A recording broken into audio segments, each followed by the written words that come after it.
ഇതിനകത്ത് യാത്ര ചെയ്യുന്നത് when you want to go long drives and all that and with family, something that floats on wheels എന്ന് പറയുന്ന അതായിരിക്കും probably more appropriate ആയിട്ട് വരിക ഇതിന്.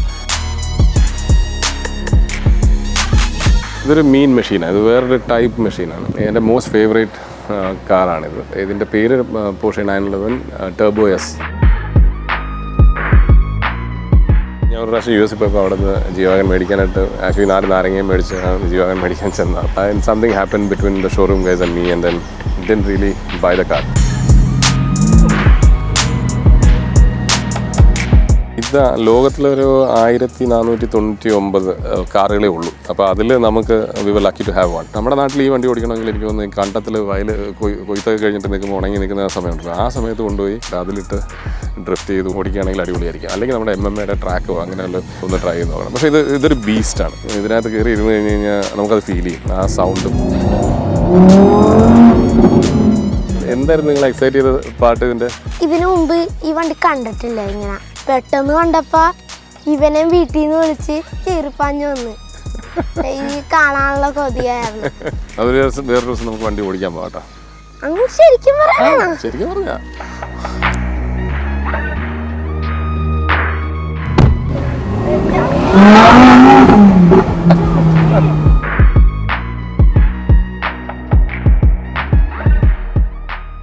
ഒരു വാഹന നമ്പറിനായി ഇന്ത്യയിൽ ഏറ്റവും അധികം പണം മുടക്കിയത് ഒരു മലയാളിയാണ്.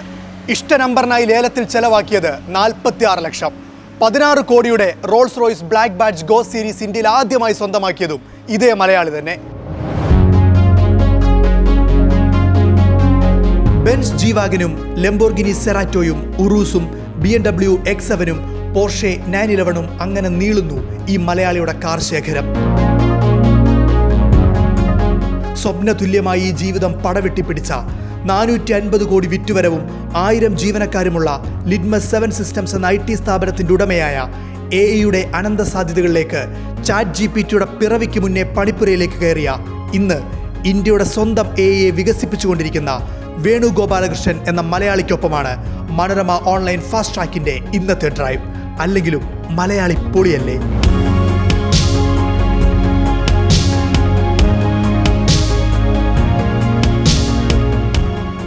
ഫസ്റ്റ് വണ്ടിയുടെ സ്റ്റീറിംഗ് പിടിച്ചു തുടങ്ങിയ അംബാസഡർ. അതായിരുന്നു എൻ്റെ ജീവിതത്തിൽ ഏറ്റവും കൂടുതൽ ഞാൻ വണ്ടി ഓടിച്ചിട്ടുള്ളത്. ആ അംബാസഡർ ഞാൻ ഓടിക്കുമ്പം എനിക്ക് മര്യാദയ്ക്ക് ഓടിക്കാൻ അറിയത്തില്ലായിരുന്നു. ഞാൻ ആക്ച്വലി ആദ്യം എന്താ പറയുക, വണ്ടി ഓടിക്കാൻ പഠിക്കാതെ പിടിക്കുന്ന ഒരു വണ്ടി. പിന്നെ അത് പഠിച്ചത് ജീപ്പിനകത്തായിരുന്നു, ഇൻ്റർനാഷണൽ ജീപ്പിനകത്ത്. പഴയ ഒരു കമാൻഡർ എന്ന് പറഞ്ഞൊരു ജീപ്പും പിന്നെ അല്ലാതെ ഒരു നോർമൽ ഇൻ്റർനാഷണൽ ജീപ്പും. അത് അച്ഛൻ ഫോറസ്റ്റ് ഡിപ്പാർട്ട്മെൻറ്റിലായിരുന്ന കാരണം വെസ്റ്റേൺ ഗാർഡ് സൈഡിലായിരുന്നല്ലോ, അപ്പോൾ അവിടെ മൊത്തം ജീപ്പ് അവൈലബിളാണ്. എനിക്ക് 50 വയസ്സായി. അപ്പോൾ 50ാമത്തെ വയസ്സിൽ എനിക്ക് ഗിഫ്റ്റ് ചെയ്യാൻ വേണ്ടിയിട്ട് ഞാൻ ഈ റോൾസ് റോയ്സ് ബുക്ക് ചെയ്തു. അപ്പം അത് ബുക്ക് ചെയ്ത് കഴിഞ്ഞ് കഴിഞ്ഞപ്പോൾ മനസ്സിലായി ഇതിൻ്റെ മോഡൽ മാറുകയാണ്. ബർത്ത്ഡേക്ക് വരത്തില്ല എന്നുള്ള ഒരു തീരുമാനമായി. പിന്നെ ഞാൻ അവരോട് റിക്വസ്റ്റ് ചെയ്തപ്പോൾ അവരത് ഈ വണ്ടിയുടെ പുതിയ മോഡൽ ഫസ്റ്റ് വണ്ടിയായിട്ട് എനിക്ക് അലോക്കേറ്റ് ചെയ്യാന്നുള്ളൊരു ധാരണയുടെ പുറത്ത് റോൾസ് റോയ്സിൽ വന്നു. പക്ഷേ ഇതിൻ്റെ ഇടയിൽ ഞാൻ ആ സമയത്ത് വേറെ കുറേ വണ്ടികൾ ബുക്ക് ചെയ്തിട്ടുണ്ടായിരുന്നു. അപ്പോൾ അതെല്ലാം കൂടെ ഒരുമിച്ച്. അപ്പോൾ അങ്ങനെയാണ്, അതുകൊണ്ടാണ് ഇപ്പം എല്ലാവരും നോക്കുമ്പോൾ ഞാൻ കുറേ വണ്ടികൾ എൻ്റെ കയ്യിൽ വരുന്നത്. ഞാൻ ഇപ്പോൾ പോയി മേടിച്ചതല്ല, ഇതെല്ലാം പല സമയങ്ങളിൽ പല സമയത്തായിട്ട് ബുക്ക് ചെയ്തത് എല്ലാം ഫോർ സം റീസൺ കോയിൻസിഡൻഷ്യലി ഇതെല്ലാം കൂടെ ഒരുമിച്ച് നടക്കുന്നു എന്നുള്ളതാണ് അതിൻ്റെ ആക്ച്വൽ റിയാലിറ്റി.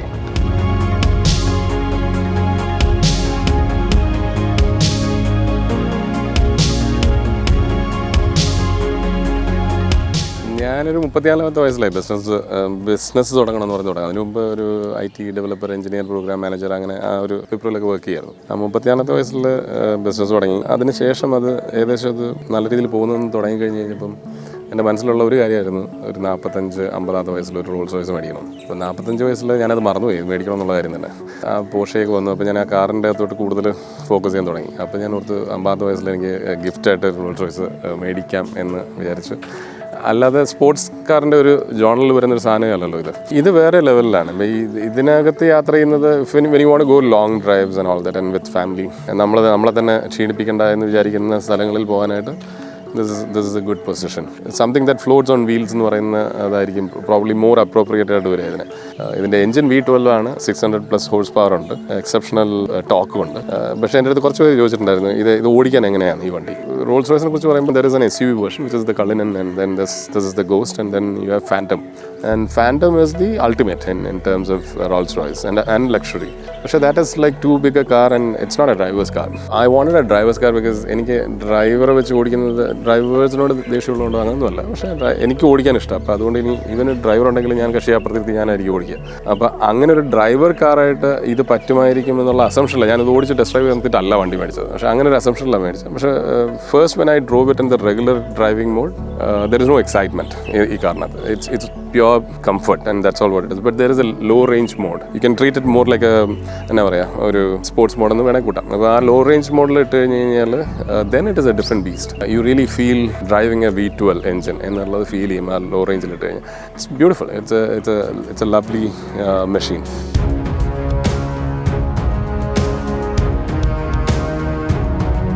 G-Wagon എൻ്റെ ഒരു ഡ്രീം കാറായിരുന്നു. കാരണം എൻ്റെ ആദ്യകാലത്ത് ബലിനൊക്കെ ഓടിക്കുന്ന സമയത്ത് ട്രാക്കിൽ ഓടിക്കണം അല്ലെങ്കിൽ റാലിക്ക് പോകണം എന്നൊക്കെ ഭയങ്കര ആഗ്രഹമായിരുന്നു. പക്ഷേ അത് നടന്നിട്ടില്ല. പിന്നെ അതിനുശേഷം SUV-യിലൊരു കമ്പമായി SUV-യിലോട്ട് വന്നു. ആ സമയത്ത് ഞാൻ ഒരു അഡ്വർടൈസ്മെൻറ്റ് കണ്ടിട്ടുണ്ടായിരുന്നു. G-Wagon ഒരു സിൽവർ കളർ G-Wagon ഒരു ക്വാറിയിൽ നിന്ന് ഇങ്ങനെ ഇറങ്ങി വരുന്നത്. That was a beautiful scene. അത് കണ്ടപ്പം അന്ന് എനിക്ക് ഇതിനോട് ഭയങ്കര സ്നേഹം തോന്നിയതാണ്. അപ്പോൾ ഈ സ്നേഹമൊക്കെ തോന്നി ഞാൻ ഒരു പ്രാവശ്യം US പോയപ്പോൾ അവിടെ നിന്ന് G-Wagon മേടിക്കാനായിട്ട് ആക്ച്വലി 4 നാരങ്ങയും മേടിച്ച് G-Wagon മേടിക്കാൻ പോയതാണ്. Something happen between the showroom guys and me and then didn't really buy the car. പക്ഷേ ആ സമയത്ത് ഞാൻ ടെസ്റ്റ് ഡ്രൈവ് ചെയ്തപ്പോൾ എനിക്ക് തോന്നിയെന്ന് വെച്ചാൽ ഇത് ഇത്ര ഒരു കംഫർട്ടബിൾ വണ്ടിയല്ല ഒന്നാമത്തെ കാര്യം. പിന്നെ ആ ലുക്കും അതിൻ്റെ റോഡ് പ്രസൻസും അതിൻ്റെ കേപ്പബിലിറ്റി അത് എക്സെപ്ഷണലാണ്. പക്ഷേ അന്ന് ഞാൻ പിന്നെ അത് വിട്ടിട്ട് ഞാൻ GL63 മേടിച്ചു അവിടെ US-ൽ.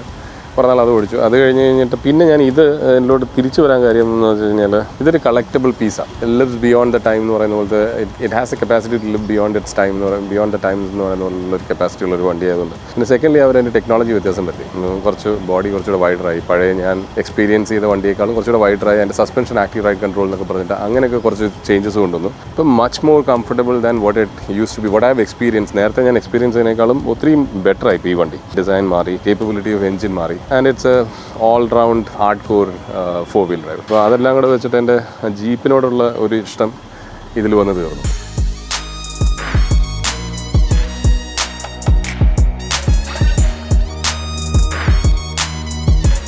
ഇതൊരു മീൻ മെഷീനാണ്. ഇത് വേറൊരു ടൈപ്പ് മെഷീനാണ്. എൻ്റെ മോസ്റ്റ് ഫേവറേറ്റ് കാറാണിത്. ഇതിൻ്റെ പേര് Porsche 911 Turbo S, which is the world's fastest, probably one of the most fastest cars. 2.6 or 7 seconds it reaches it at 100 കിലോമീറ്ററിലെത്തും. അത് അങ്ങനത്തെ ഒരു വണ്ടി എവറി ഡേ യൂസ് ചെയ്യാൻ പറ്റുന്ന വണ്ടി. വേറൊരു അഡ്വാൻറ്റേജ് എന്ന് പറഞ്ഞു കഴിഞ്ഞാൽ ഹംസ് ഒക്കെ വരുന്നതാണ്. You can lift the front suspension. ആ സമയത്ത് നമുക്കതിനെ സേവ് ചെയ്യാം. അപ്പോൾ GPS വഴി നെക്സ്റ്റ് ടൈം ആ ഒരു കോർഡിനേറ്റ്സിലെത്തുമ്പോൾ ഓട്ടോമാറ്റിക്കായിട്ട് നമ്മുടെ കാറിൻ്റെ ഫ്രണ്ട് സസ്പെൻഷൻ ലിഫ്റ്റ് ആവും.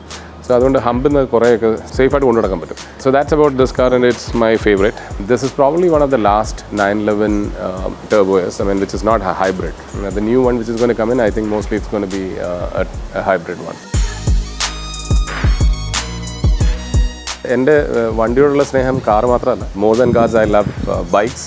അതിൻ്റെ ഒരു കൂടെ പ്രപോസൽ. I mean, I love the most. I mean, not that I was a heavy biker or anything, but I used to own a Shogun in the earlier days. Then I met with a few accidents and all that. I was never into bikes. And later when COVID hit ചെയ്തപ്പം only way out for you is a bike. You can't take the car out. So ആ സമയത്ത് കുറേ ബൈക്കുകൾ explore ചെയ്തു. And finally I landed up in BMW. So I have 3 BMW bikes. One 1250 and then a R18 and 1800cc boxer bike, and then another one is an M bike, M1000 XR. It's all about collecting those machines.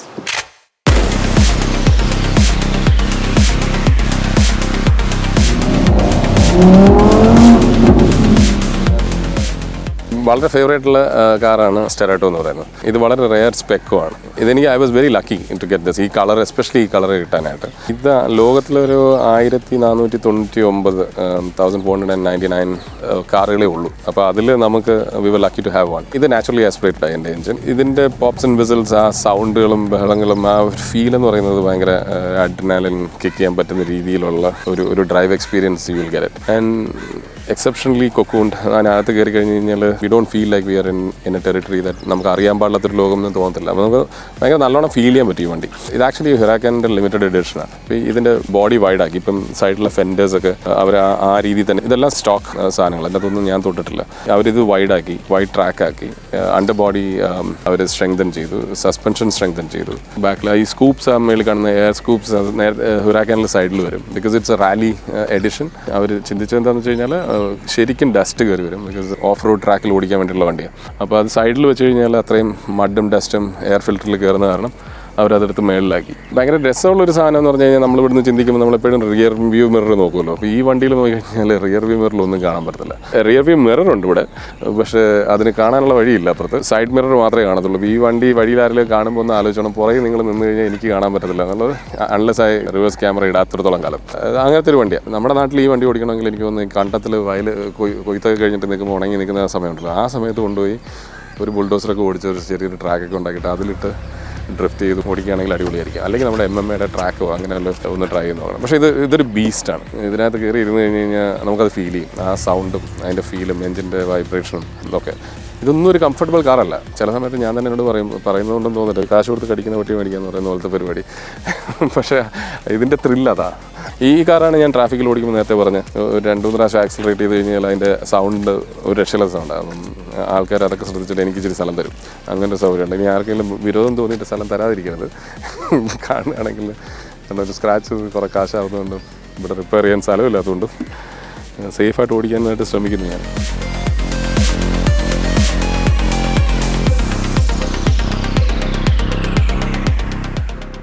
ഇതിന് 2-3 type driving മോഡുണ്ട്, 3 ഉണ്ട്. ഒരെണ്ണം normal മോഡിൽ വലിയ ബഹളമൊന്നും ഉണ്ടാക്കണമെന്നുണ്ടെങ്കിൽ ഒരു മോഡും, പിന്നെ if you want to feel the car there is a sport mode, and then if you want to go on a rally there is a rally mode. ആ controls എല്ലാം സ്റ്റിയറിംഗിൽ തന്നെ ആയിരിക്കുന്നു. റിവേഴ്സ് ഗിയർ ഇവിടെ താഴെയും, പിന്നെ പാഡൽ ഷിഫ്റ്റ്, ഈ 2 സാധനങ്ങൾ, ഡൗൺ ഷിഫ്റ്റും അപ്പ് ഷിഫ്റ്റും. That's about the car. I mean in terms of driving. പക്ഷേ ഇറങ്ങുമ്പോഴും കയറുമ്പോഴും കുറച്ച് ബുദ്ധിമുട്ടൊക്കെയാണ്. പക്ഷേ അതല്ലാതെ വൺസ് അകത്ത് കിട്ടിക്കഴിഞ്ഞ് കഴിഞ്ഞാൽ പിന്നെ അപ്പം നമ്മൾ പോയിന്റ് ചെയ്യുന്ന പോയിന്റ് ബിയിലോട്ട് പോകുകയാണെങ്കിൽ പോയിന്റ് A പോയിന്റ് 1 എന്ന് പറഞ്ഞാൽ ഇടയിലുള്ളൊരു സ്റ്റോപ്പിൽ നിർത്താൻ പോരുന്നത്, കാരണം പിന്നെ എഴുന്നിറങ്ങണമെന്ന് പറഞ്ഞാൽ പ്രശ്നം വരും. അല്ലെങ്കിൽ this is a beautiful machine. I mean you feeling the machine rather than anything else. And so if you want to hear the sound it's like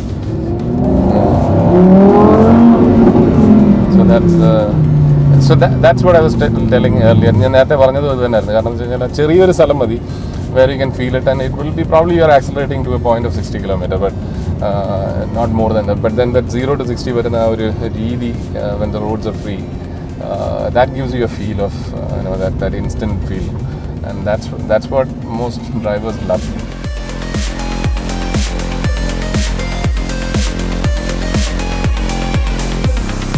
നമ്മളിപ്പോൾ ഇങ്ങോട്ട് വണ്ടി ഓടിച്ചു വരുമ്പം 2-3 പിള്ളേർ ഈ വണ്ടി സ്റ്റെറാട്ടോ നോക്കി ഇവിടെ നിൽക്കുന്നുണ്ടായിരുന്നു. അപ്പോൾ അവരിതേ ഇപ്പോൾ നമ്മുടെ ഇവിടെ സൈക്കിൾ ചവിട്ടി, മേളിൽ നിന്ന് സൈക്കിൾ ചവിട്ടി അല്ലേ, കുറച്ച് ദൂരം അല്ലേ, 1/2 കിലോമീറ്റർ ഉണ്ട് അവിടെ നീ വണ്ടി. എന്തുകൊണ്ട് എന്തായിരുന്നു നിങ്ങൾ എക്സൈറ്റ് ചെയ്ത പാട്ട് ഇതിന്റെ? ഞാൻ ഇതിനു മുമ്പ് ഈ വണ്ടി കണ്ടിട്ടില്ല ഇങ്ങനെ ഇത്ര അടുത്ത് വെച്ച്. അപ്പൊ പെട്ടെന്ന് കണ്ടപ്പോ ഇവനെ വീട്ടിൽ നിന്ന് വിളിച്ച് നേരെ വന്ന്. അനിയനാണോ? ആ, ഇവൻ എന്റെ അല്ല കസിനാണ്. നേരെ ഇവനെയും വിളിച്ചോണ്ട് വന്ന് കാണിച്ചു കൊടുത്ത്. അപ്പൊ തിരിച്ചു പോയപ്പോ അതെ, അത് കാരണം എനിക്ക് ഉറപ്പായിരുന്നു ലംബോർഗിനി എന്തായാലും അങ്ങാട് കയറി പോവില്ല. ആ അതിൽ കൂടെ കയറിപ്പോയ എന്തായാലും അതിന് അടി ഇടിക്കും. അപ്പൊ മനസ്സിലായത് ഇവിടെ നിർത്താനുള്ളതാണെന്ന് മനസ്സിലായി. അപ്പൊ പെട്ടെന്ന് ചീറിപ്പാഞ്ഞു വന്ന് ഈ കാണാനുള്ള കൊതിയായിരുന്നു. നേരത്തെ ലംബോർഗിനി മാത്രം ഉണ്ടാവുള്ളൂ എന്ന് വിചാരിച്ചാണ് വന്ന. അപ്പൊ അതേ സൈഡിൽ കിടക്കുന്ന റോൾസ് റോയ്സ്. ഇതിലേതാ ഇഷ്ടം? ആ വണ്ടി ഈ വണ്ടിയോ? അത് ലംബോർഗിനി. അത് ഒരു എന്താന്ന് എനിക്ക് പറയാൻ ഭയങ്കര അതിന്റെ ലുക്കും അതിന്റെ സ്പീഡും ഒക്കെ ഭയങ്കര ഇഷ്ടമാണ് എനിക്ക്. ഇതിന്റെ കളറും ഇഷ്ടപ്പെട്ട്. പിന്നെ ഇതിന് മുമ്പ് അന്ന് ഞാൻ കാർ ഷോക്ക് പോയപ്പോ കണ്ടിട്ടുണ്ട് ഈ കാറ്. ഞങ്ങളുടെ അടുത്ത് പറഞ്ഞില്ലേ അന്ന് മറ്റേ ഇതൊക്കെ ചുറ്റി. അപ്പൊ ഇത്ര അടുത്ത് വെച്ചൊന്നല്ല കണ്ടേച്ചാ. ഇതിപ്പോ എന്റെ തൊട്ടടുത്താണ് നിക്കണ. മോന്റെ വീടിന്റെ കുറച്ച് വീട് അപ്പുറത്തായത് ഇതുള്ളത്, ഈ വണ്ടി എല്ലാം ഉള്ളത്. ആ അതുകൊണ്ടാ ഇങ്ങോട്ട് വന്നേ. അതൊരു വേറൊരു ദിവസം നമുക്ക് വണ്ടി ഓടിക്കാൻ പോകട്ടോ. ആ ഓടിക്കാം. ശരിക്കും പറഞ്ഞാ ശരിക്കും പറഞ്ഞാ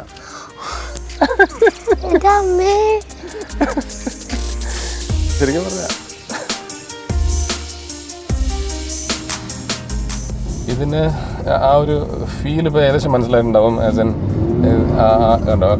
the power that goes into the engine is instantaneous. I mean, you put the pressure and you move. So ഈ സൗണ്ട് കേട്ടിട്ടാണ് പിള്ളേർ നമ്മുടെ പുറകിൽ നേരത്തെ വന്നത്. ഈ പറയുന്ന വണ്ടികളെല്ലാം വാങ്ങിക്കാൻ അല്ലെങ്കിൽ ഇവിടെ ഈ ഒരു ലെവൽ ഈ ഒരു സ്റ്റേജിൽ എത്താനും ദൈവം സഹായിച്ചതിൻ്റെ പിന്നിൽ എൻ്റെ കമ്പനിയാണ്. അപ്പം അത് ഇറ്റ്സ് സെൽഫ് ഫണ്ടഡ് കമ്പനി. വെളിയിൽ നിന്ന് ആരും അതിനകത്ത് ഇൻവെസ്റ്റ് ചെയ്തിട്ടില്ല. ഇത് സ്റ്റാർട്ട് ചെയ്തൊരു 15 വർഷത്തിന് മുമ്പ്, 15-16 വർഷത്തിന് മുമ്പ്.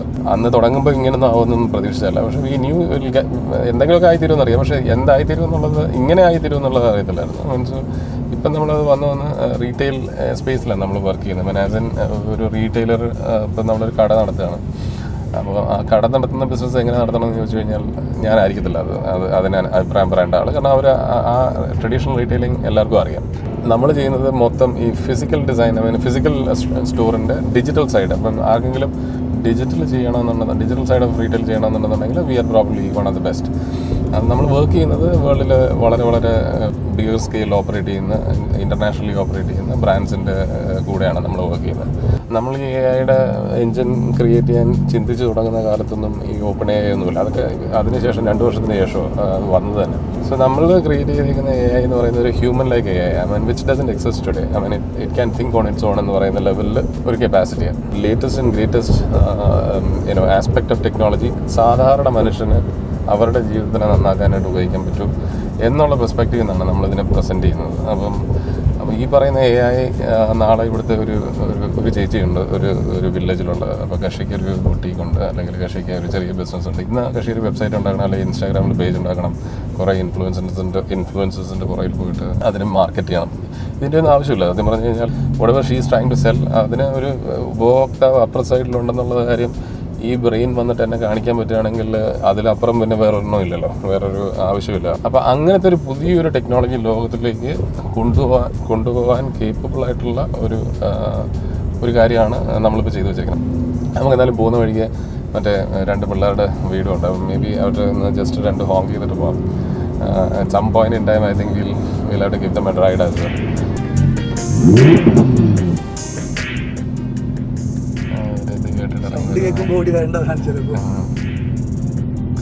കപ്പല എടുത്ത്, അപ്പോൾ കപ്പല എന്ന് പറയുമ്പോൾ ഇവിടെ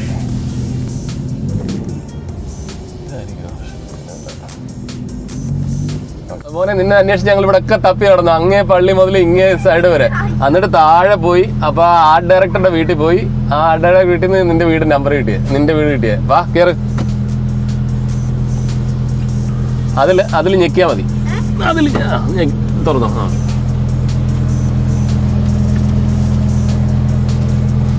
അടച്ചോ, ആഞ്ഞടച്ചോണേ, ശരി ആഞ്ഞടച്ചോ. കേട്ടോ. അപ്പോൾ എന്താ പോം ഉറപ്പാണല്ലോ.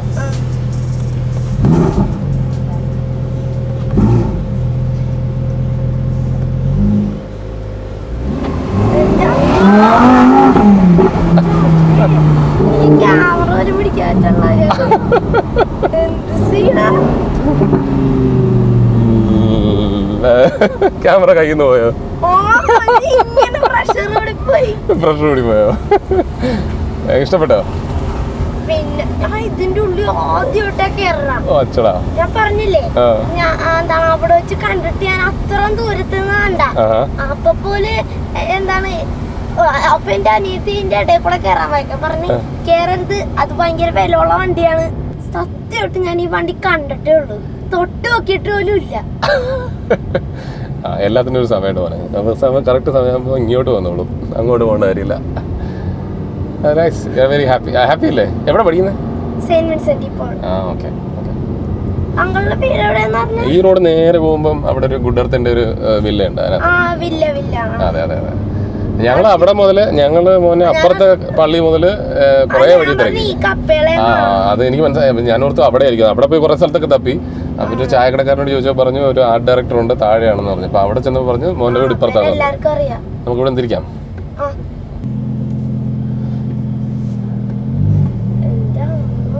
ഭയങ്കര പവറാ.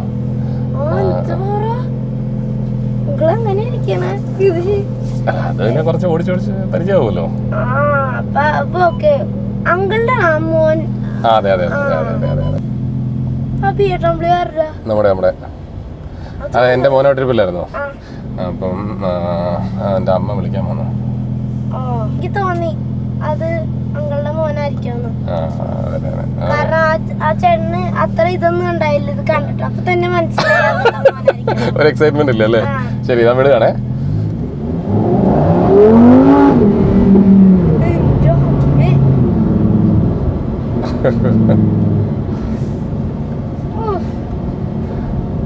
ഇത് കഴിഞ്ഞിട്ട് നിരപ്പ് കിട്ടുമെന്നുണ്ടോ? ഭാഗ്യത്തിന് ഇവിടെ വേറെ വണ്ടികളൊന്നും ഇല്ലാത്തതുകൊണ്ട് വണ്ടിയില്ല. അതെ, ഇവിടെ ഇച്ചിരി നിരപ്പല്ലേ? ഇതല്ല ചോട്ട കഴിഞ്ഞിട്ടൊരു വളവുണ്ട്.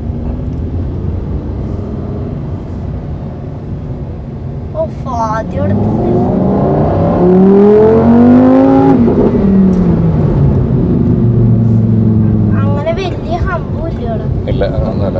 അവിടെ മോൻ്റെ വീട് കഴിഞ്ഞോ? ഇല്ലല്ലോ.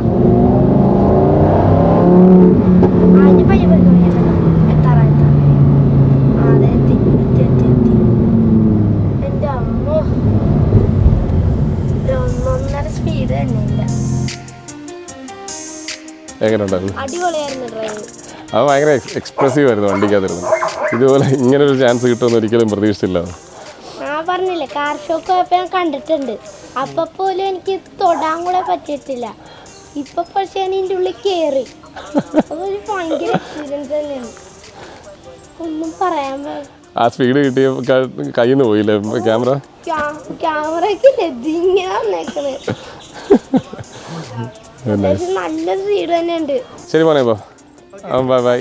അടുത്ത മോനെ പിന്നെ വേറെ ദിവസം നമുക്ക് പോകാം കേട്ടോ. ശരി.